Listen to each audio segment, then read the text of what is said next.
Hola, ¿qué tal? Bueno, el día de hoy quiero comentar eh, un mal común que ocurre en la mayoría de nuestras naciones, pero que ocurre principalmente en las naciones latinoamericanas, pero no exclusivamente en ellas, aunque esta historia nos las hayan querido vender durante muchas décadas. Estoy hablando del mal común que es la corrupción. La corrupción es una especie de denominador común, insisto, un factor común, un mal común, un denominador común que ocurre en todas las naciones del mundo. Esto hay que empezarlo a entender con esa amplitud. Sin embargo, nos han vendido durante mucho tiempo que esto básicamente o únicamente o exclusivamente ocurre en los países latinoamericanos.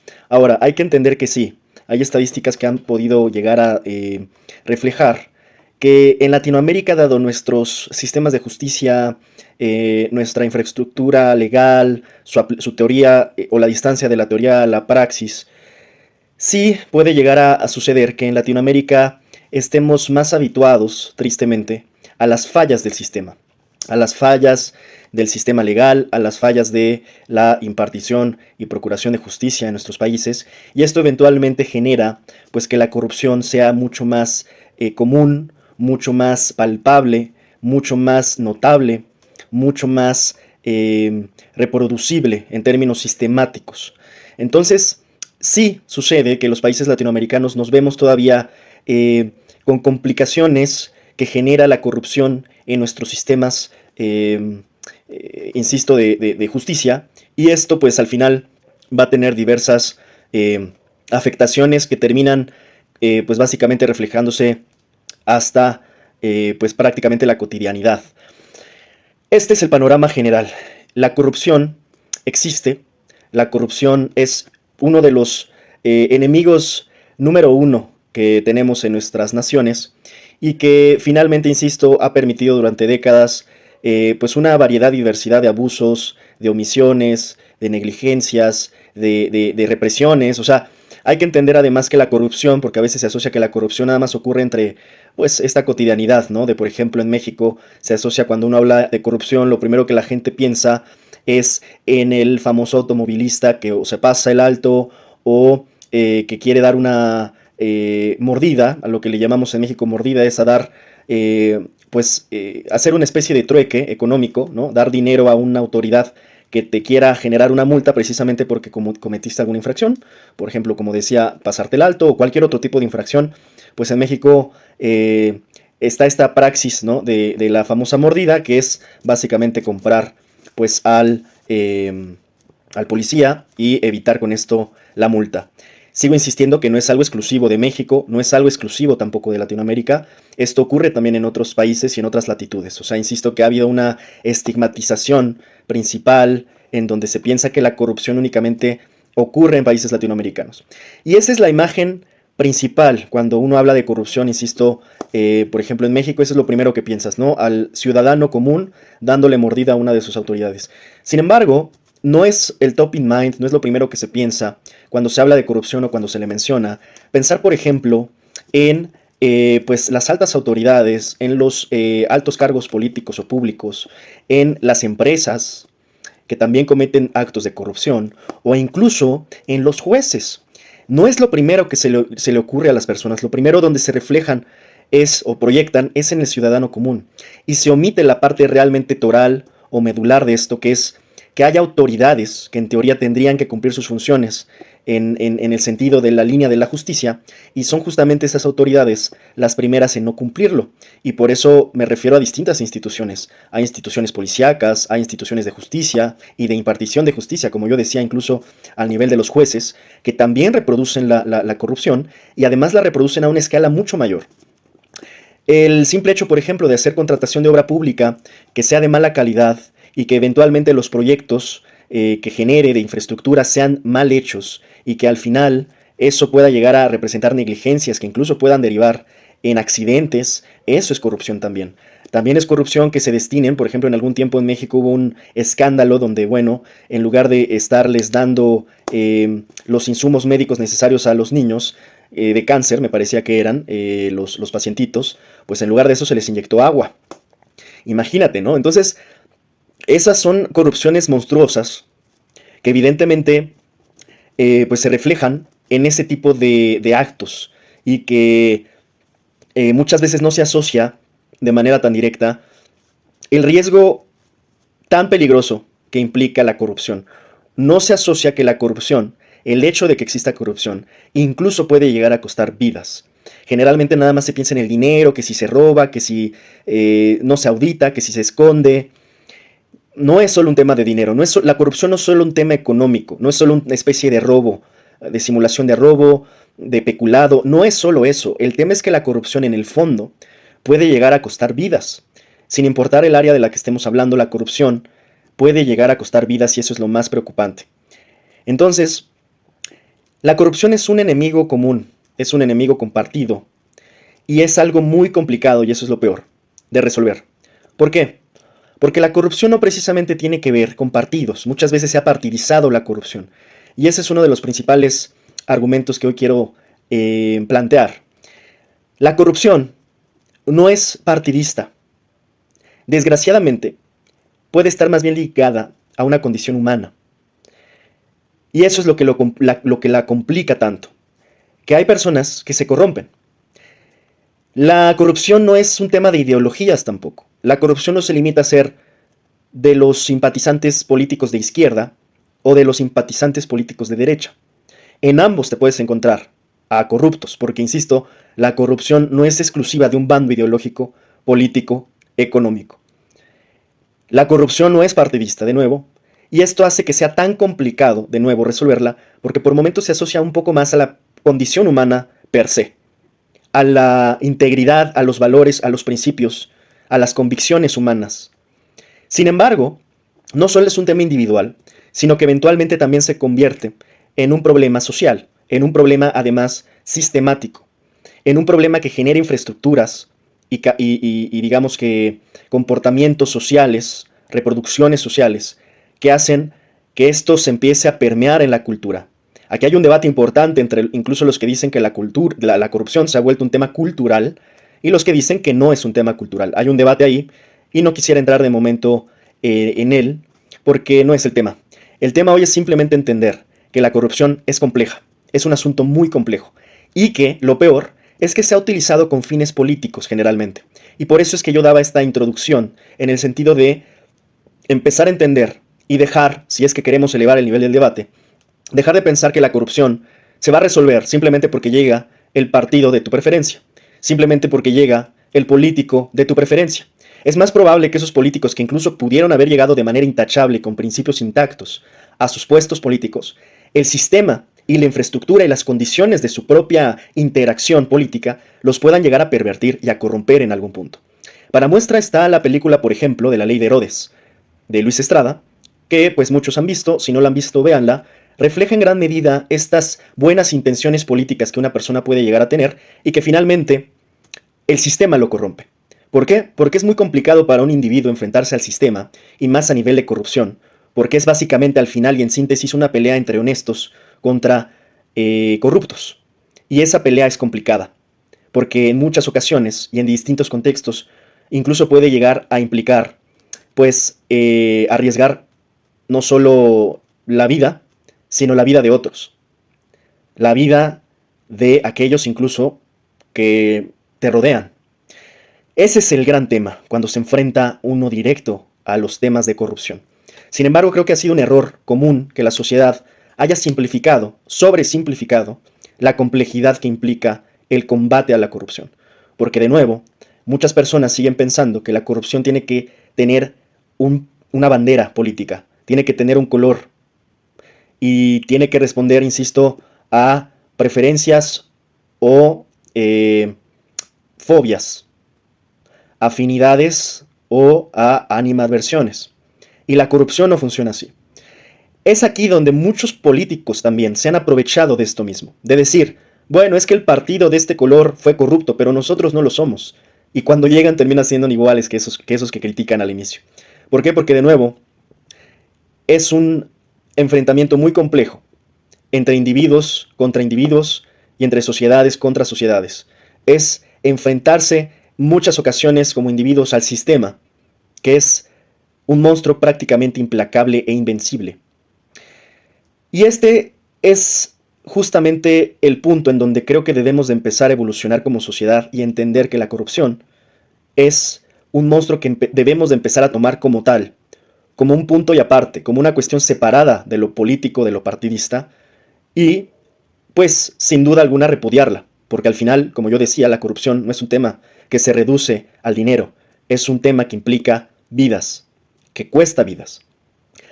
No sin antes dejar de politizar la corrupción, porque de nuevo, la corrupción, durante décadas, se ha tomado como una especie de comodín político. ¿Esto qué quiere decir?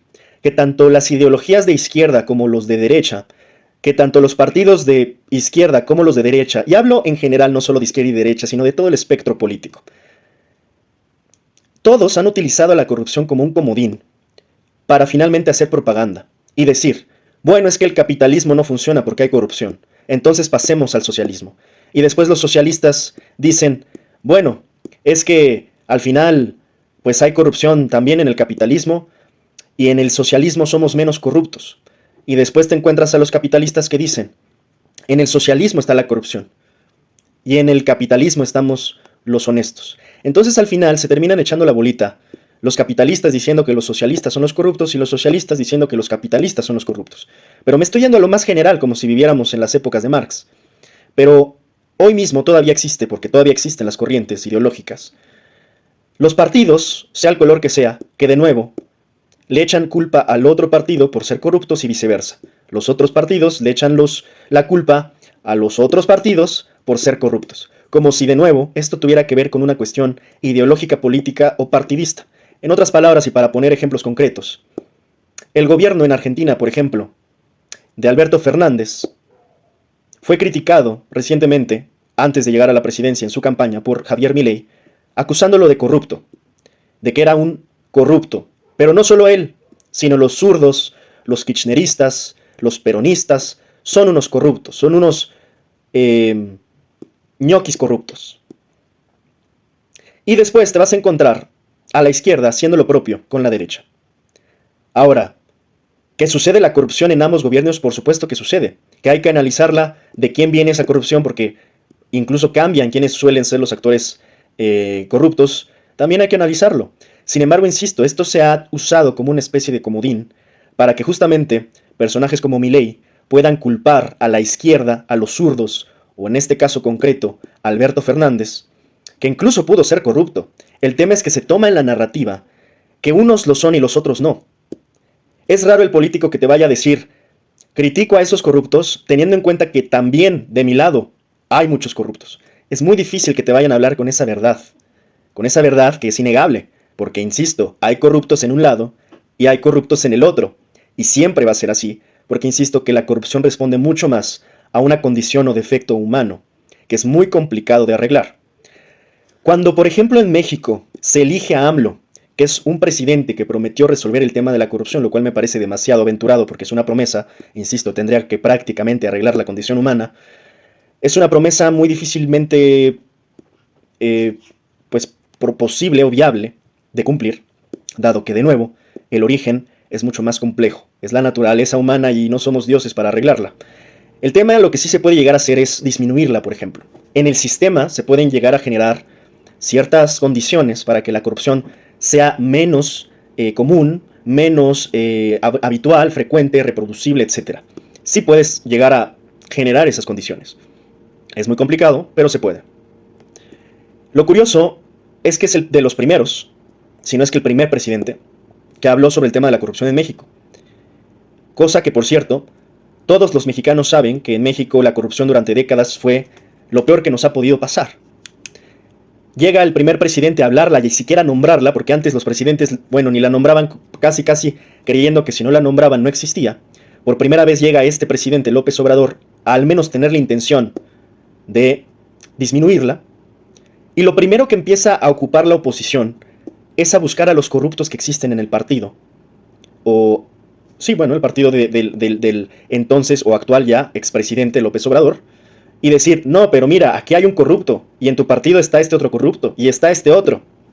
Aquí Lo más importante, además de entender, es que eso nunca se va a poder terminar. En otras palabras, si están esperando una institución o un partido, en este caso Morena, por ejemplo, que era el partido del presidente, si la oposición está esperando que Morena sea impoluta, con el 100% de sus elementos inmaculados, y que además tanto presidentes municipales como gobernadores y alcaldes tengan funcionamientos perfectos e incorruptibles, están siendo sumamente ingenuos. Porque de nuevo, el humano es corruptible. Y uno no puede tener el control total en que si uno confía en una persona, esa persona no se va a corromper. Porque hoy no voy a todavía profundizar los motivos por los cuales la mayoría de las personas se terminan corrompiendo.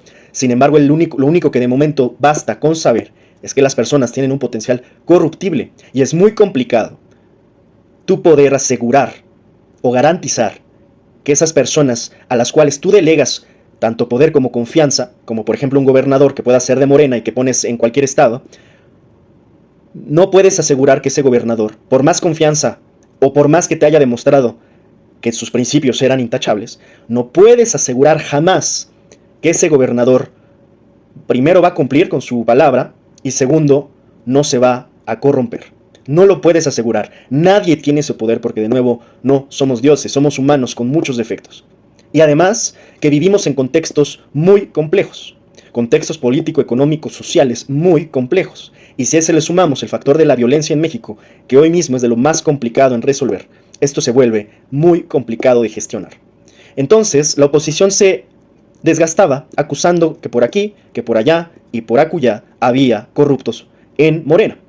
Lo más curioso es que nunca se veían al espejo, porque por primera vez se están generando intenciones para evitar la corrupción, mientras que en los gobiernos priistas y panistas ni siquiera se hacía mención sobre el combate a la corrupción, ni siquiera se nombraba la corrupción, porque se hacía como que no existía, o se había normalizado tanto que ya era una práctica común. El hecho de que llegara un presidente, por primera vez en México, a nombrar la corrupción y a declarar sus intenciones para combatirla, por sí solo es una gran diferencia. Por sí solo es una gran diferencia. Que en la narrativa misma ya se expresen las intenciones de cambiar esa situación para al menos reconocer que es algo que no está bien y que hay que cambiar. Como bien se sabe, lo que no se nombra no existe, así que hay que nombrarlo. Por último, hay un paralelo que es indispensable en el combate de la corrupción y es la impunidad. Si bien la corrupción es muy complicada de erradicar, porque de nuevo, la corrupción es humana, lo que sí puede crear los sistemas, y es ahí donde está la magia o la clave, es en crear sistemas de control que lleven a la reducción o más bien a la aplicación de candados que eviten por completo la impunidad. Y es que es una mancuerna, insisto, indispensable. No se puede hablar de corrupción o de combate a la corrupción si no se habla de también combate a la impunidad. En otras palabras, corrupto siempre va a haber, de uno y de otro bando.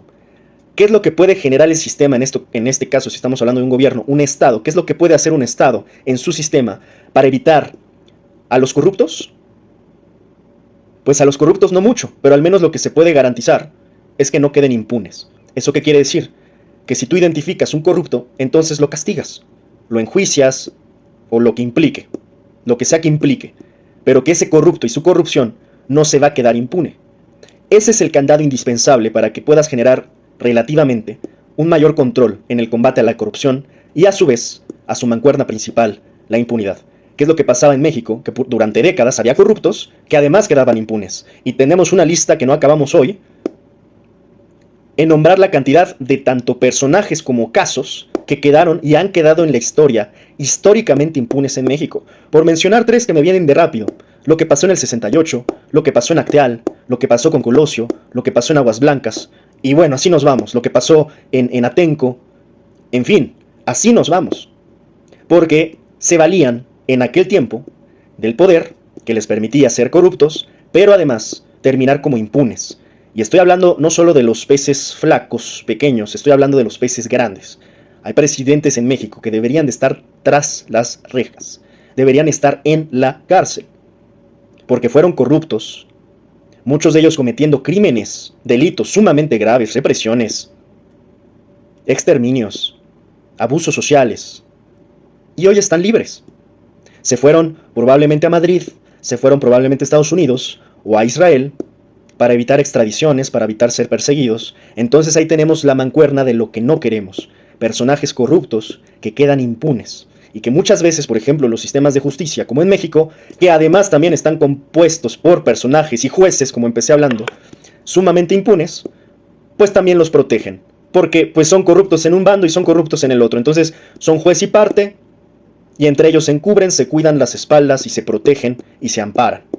Ese era el sistema y la amalgama tan complicada de la corrupción en México, por poner un ejemplo, pero que sucede también en muchos otros países y naciones, incluidas no solo las nuestras, las pequeñas, las medianas o las latinoamericanas, sino también en las supuestas naciones libres, democráticas, como las naciones estadounidenses, la nación, perdón, estadounidense o estas naciones de primer mundo, que así se denominan, tan avanzadas, pues también en esas naciones ocurren corrupciones e impunidades de primer orden.